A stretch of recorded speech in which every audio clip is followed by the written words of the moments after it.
वैसे तो समुद्र को किसी भी अर्थव्यवस्था के लिए वरदान माना जाता है, क्योंकि भले ही आज हम एयर ट्रेवल के टाइम पीरियड में जी रहे हों, मगर आज भी मोस्टली व्यापार समुद्र से ही होता है। लेकिन अफ्रीका के नीचे दुनिया का सबसे खतरनाक समुद्र है, जहां सदियों से समुद्री जहाज गुजरते हुए कतराते हैं। इनफैक्ट यह वह एरिया है जिसे ग्रेवयार्ड ऑफ शिप्स कहा जाता है, जहां सदियों पहले डूब चुके जहाज कभी भी नजर आ जाते हैं।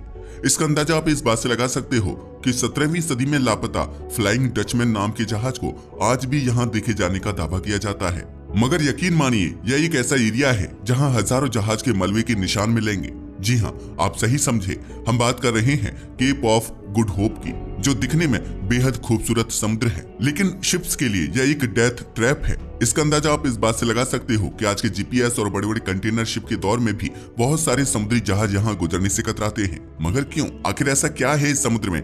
चलिए डिटेल में जानते हैं। आज भले ही अफ्रीका के नीचे से गुजरना इतना मुश्किल ना लगता हो, लेकिन यहाँ पहुंचने वाले पहले एक्सप्लोरर के लिए यह एक खौफनाक जगह थी, जिसके बारे में बहुत कहानियां मशहूर थीं। इतनी ज्यादा कि 15वीं सदी में यूरोपियन ने यहाँ जाने का फैसला कर लिया और 1488 ईस्वी में पुर्तगाली नाविक बर्तोलोमेओ डियास ने यहाँ से सबसे पहले क्रॉस करने की कोशिश की। मगर यकीन मानो, उसके साथ यहाँ जो हुआ उसने सबका दिल दहला कर रख दिया था, क्योंकि यहाँ इतनी तूफानी हवाएं चल रही थी जो जहाज में बैठे लोगों को इधर से उधर पटक रही थी, जिसकी वजह से उसका जहाज डूबने वाला था। लेकिन उसकी किस्मत अच्छी थी कि वह जान बचाकर निकल गया और अफ्रीका के नीचे से गुजरने वाला पहला यूरोपियन बन गया। उसने इस जगह का नाम रखा केप ऑफ स्टॉर्म्स, क्योंकि यहाँ उसने ऐसा मौसम एक्सपीरियंस किया था जो अपने 20 साल के करियर में उसने किसी भी समुद्र में नहीं देखा था। इसलिए उसने इसे तूफानों का समुद्र कहा। लेकिन पुर्तगाल में मौजूद किंग जॉन सेकंड ने इस जगह को बिल्कुल ही अलग नजर से देखा, क्योंकि उसे यहाँ पर अपॉर्चुनिटी नजर आ रही थी। यही वजह थी कि उसने केप ऑफ स्टॉर्म्स का नाम बदलकर केप ऑफ गुड होप रख दिया। पता है क्यों? क्योंकि यह रास्ता सीधे भारत तक जाता था। जी हाँ, वही भारत जो मसालों और खदानों का शहंशाह था। बस फिर क्या था, जल्दी यह एरिया फेमस हो गया और बहुत सारे एम्पायर्स के लिए गेटवे बन गया, जो सीधे भारत पहुंच गए। पुर्तगालियों के बाद डच और फिर ब्रिटिश भी यहीं से एशिया आए थे। एक्चुअल में यही भारत की गुलामी का कारण भी बना, क्योंकि उनके जहाज यहाँ केवल मसाले और सिल्क ही वापस नहीं ले जाते थे, बल्कि सोना, चांदी और हाथी के दांत भी लेकर जाने लगे। हर एक सफर के साथ यूरोपीय अमीर होते जा रहे थे, लेकिन साथ ही मौत का खतरा भी मंडरा रहा था। इसका अंदाजा आप इस बात से लगा सकते हो कि यहाँ पर सैकड़ों जहाज लापता हो गए थे। इसी वजह से लोग सोचने पर मजबूर हो गए थे कि जरूर ये कोई सुपर नेचुरल चीज है। और फिर यहाँ से शुरुआत हुई फ्लाइंग डचमैन की कहानी। ऐसा माना जाता है कि 1600 ईस्वी में एक डच कप्तान ने कसम खाई थी कि वह अफ्रीका के नीचे से समुद्र को क्रॉस करेगा, लेकिन उसका जहाज समुद्र में कहां गायब हो गया यह आज तक पता नहीं लगा। पर ऐसा कहा जाता है कि आज भी उसकी आत्मा इस समुद्र में भटक रही है। इन कहानियों की वजह से ही जहाजी इस जगह से अवॉइड करने लगे थे। लेकिन धीरे धीरे टाइम गुजरने लगा और साइंस एंड टेक्नोलॉजी की डेवलपमेंट होती गई। 19वीं सदी में हुए एक इंजीनियरिंग चमत्कार ने सब कुछ बदल कर रख दिया। दरअसल 1869 में सुएज कैनाल को खोल दिया गया था। बस फिर क्या था, सुएज कैनाल की मदद से इजिप्ट के जरिए मेडिटेरेनियन सी और रेड सी कनेक्ट हो गए, और यह कोई छोटी बात नहीं थी। इसका अंदाजा आप इस बात से लगा सकते हो कि ग्लोबल ट्रेड के लिए यह किसी चमत्कार से कम नहीं था, क्योंकि अब जहाज को हजारों किलोमीटर का सफर करके अफ्रीका के नीचे से गुजरने की जरूरत ही नहीं थी। अब सुएज कैनाल की हेल्प से एशिया और यूरोप का सफर 7000 किलोमीटर कम हो चुका था। जी हाँ, और इससे एक तो अफ्रीका के खतरनाक रास्ते से नहीं गुजरना पड़ता था, और दूसरा फ्यूल और टाइम की बचत होती थी। इनफैक्ट आप इस रूट की अहमियत का अंदाजा इस बात से भी लगा सकते हो कि दुनिया का लगभग 12% ट्रेड इसी सुएज कैनाल से गुजरता है। इनफैक्ट मिडिल ईस्ट से आने वाला तेल हो या फिर चीन से आने वाला सामान और यूरोप का अनाज, सब इसी कॉरिडोर से होकर गुजरता है। यह रूट दुनिया के लिए कितना खास है, इसका अंदाजा आप इस बात से लगा सकते हो कि 2021 में जब एवर गिवन नाम की शिप यहाँ पर फंस गई थी, तो दुनिया को पता चला कि चंद दिनों में ही अरबों डॉलर का नुकसान हो गया था। मगर समस्या ये है कि इसके बाद एक सवाल और उठा, अगर जियोपॉलिटिक्स, वॉर या किसी एक्सीडेंट की वजह से यह सुएज कैनाल बंद हो जाए तो क्या होगा? तो एक बार फिर दुनिया को केप ऑफ गुड होप वाला रास्ता ही लेना पड़ेगा, और मजबूरन अब फिर से इस रास्ते को ही अपनाया जा रहा है। पता है क्यों? क्योंकि इजराइल और फिलिस्तीन की वॉर के बारे में तो आप जानते ही हो। यमन की हूती रेबल्स रेड सी से गुजरने वाली कंटेनर शिप्स पर अटैक कर रहे हैं, जिसकी वजह से केप ऑफ गुड होप का रास्ता अपनाया जा रहा है। मगर अब सवाल यह उठता है कि केप ऑफ गुड होप में ऐसा क्या है? आखिर यह समुद्री रास्ता इतना ज्यादा खतरनाक क्यों है? यह समझने के लिए आपको दुनिया का मैप देखना होगा, क्योंकि इसका जवाब इसकी जियोग्राफी में छुपा हुआ है। दरअसल केप ऑफ गुड होप वह जगह है जहां अटलांटिक ओशन और इंडियन ओशन आपस में मिलते हैं। और यह तो आप भी जानते हो कि जब दो बड़े समुद्र आपस में टकराते हैं तो बहुत ताकतवर लहरें बनती हैं।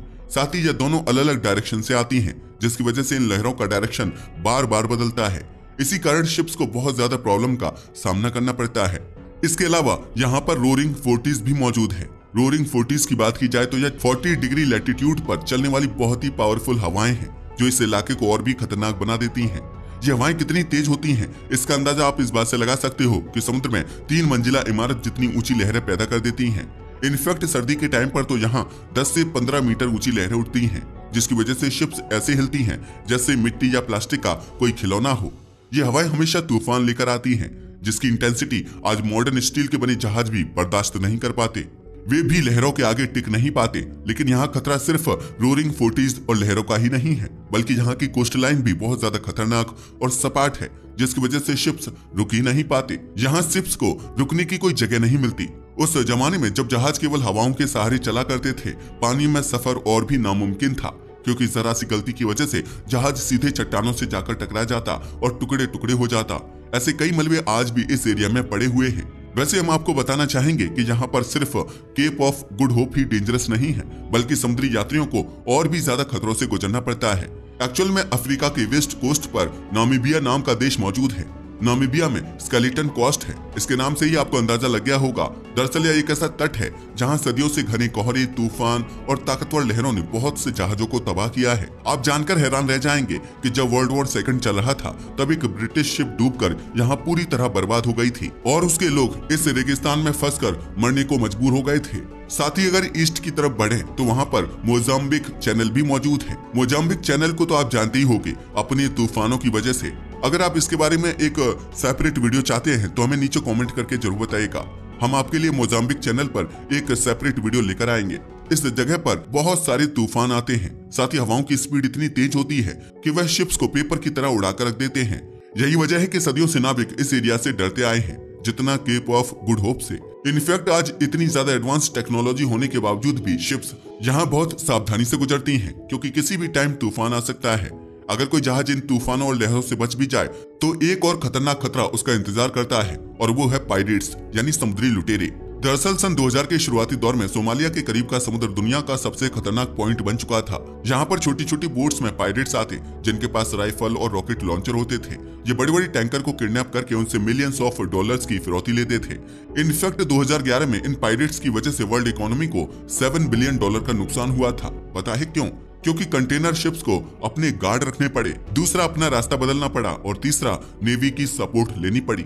हालांकि इसके बाद यूरोपीय यूनियन, नाटो, अमेरिका और भारत की नेवी ने यहाँ मिलकर सख्ती की, जिसकी वजह से पायरेसी कम तो हुई लेकिन खत्म नहीं हुई। इसका अंदाजा आप इस बात से लगा सकते हो कि इन समुद्री डाकुओं का खतरा आज भी नाविकों के दिल में बसा हुआ है। लेकिन खतरे का यही अंत भी नहीं है। अगर वेस्ट की तरफ जाया जाए तो यहाँ नाइजीरिया मिलेगा। नाइजीरिया के पास गल्फ ऑफ गिनी मौजूद है, जहां पायरेट्स की मौजूदगी सबसे ज्यादा है। पायरेट्स की वजह से यह जगह आजकल पूरी दुनिया में सबसे ज्यादा मशहूर है। यहाँ खतरा केवल लूटपाट का ही नहीं बल्कि किडनैपिंग का भी है। इसका अंदाजा आप इस बात से लगा सकते हो कि 2020 में पूरी दुनिया में होने वाली 135 किडनैपिंग्स में से 130 तो इसी गल्फ ऑफ गिनी में हुई थी, जिसकी वजह से यह एरिया दुनिया का सबसे खतरनाक समुद्री इलाका बन चुका है। आप जानकर हैरान रह जाएंगे कि 2012 में भी यहाँ 120 के आसपास क्रू मेंबर को किडनैप कर लिया गया था और 126 को होस्टेज बना लिया गया था।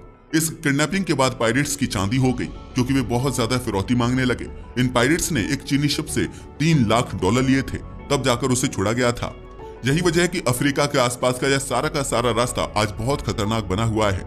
अगर इससे ब्रीफ में देखा जाए तो सबसे पहले तो केप ऑफ गुड होप खुद ही इतना खतरनाक है कि वहां से गुजरना मौत से खेलने जैसा है। लेकिन जैसे he kept of Good hope से आगे बढ़ो तो स्केलेटन कोस्ट की खतरनाक कोस्ट लाइन मौजूद है, जो जहाजों का कब्रिस्तान बन जाती है। इसके अलावा मोजाम्बिक चैनल के तूफान और इसके बाद पायरेट्स का खतरा भी है। लेकिन यही नहीं, बल्कि एक और रीजन है जिसके कारण यहाँ से गुजरना इतना मुश्किल है, और वह है पॉलिटिकल एंगल। असल में अफ्रीका के चारों तरफ का समुद्र केवल ट्रेड की वजह से इम्पोर्टेंट नहीं है, बल्कि यह एक मिलिट्री और स्ट्रेटेजिक जोन भी है। इसका अंदाजा आप इस बात से लगा सकते हो कि केप ऑफ गुड होप के नॉर्थ में यमन के हूती रेबल्स लगातार कंटेनर शिप्स पर अटैक कर रही हैं। इसका अंदाजा आप इस बात से लगा सकते हो कि 2023 के मिड से लेकर अब तक 90 जहाजों को टारगेट बनाया जा चुका है। इनमें से 30 को बहुत ज्यादा डैमेज हुआ और 2 तो डूब भी गए। इन हमलों की वजह से सुएज कैनाल से गुजरने वाली ट्रैफिक पर बहुत बुरा असर पड़ा। इनफैक्ट 2024 के शुरू में इस कैनाल से गुजरने वाला ट्रैफिक पिछले साल के मुकाबले 50% कम हो गया था, क्योंकि शिप्स को अपना रूट बदलना पड़ा और एक बार फिर अफ्रीका के नीचे वाले लंबे रास्ते को इस्तेमाल करना पड़ा। यानी यह एरिया एक बार फिर ग्लोबल शिपिंग के लिए बेहद अहम बन चुका है। दुनिया की बड़ी ताकतें जानती हैं कि यह लोकेशन कितनी ज्यादा खास है। यही वजह है कि अमेरिका, चीन और यूरोप की नेवी यहाँ लगातार मौजूद रहती है। इनफैक्ट ये अब इंटरनेशनल मिलिट्री हब बन चुका है। यहाँ अलग अलग देशों के मिलिट्री बेस हैं, जिसमें चीन के बेस भी शामिल हैं। इन समुद्री रास्तों को कंट्रोल करने की जंग आज भी जारी है, जैसे सदियों पहले यह कोशिश वास्को दा गामा ने की थी। अफ्रीका के नीचे से गुजरने वाले रास्ते को खोजकर। नीचे से गुजरने वाले यह रास्ता इतना खतरनाक है कि एक तरफ यहाँ से एनर्जी सप्लाई से लेकर ट्रेड तक सब कुछ होता है, लेकिन दूसरी तरफ हर कोने में खतरा मौजूद है। यही वजह है कि आज मॉडर्न शिप्स होने के बावजूद कंटेनर्स बहुत एहतियात से इस रास्ते से गुजरते हैं। तो ये थी कहानी केप ऑफ गुड होप की। वैसे आपका इसके बारे में क्या ख्याल है, हमें नीचे कमेंट करके जरूर बताइएगा। साथ ही आपको हमारी वीडियो पसंद आई हो तो इसे लाइक करें और चैनल को सब्सक्राइब करें। धन्यवाद।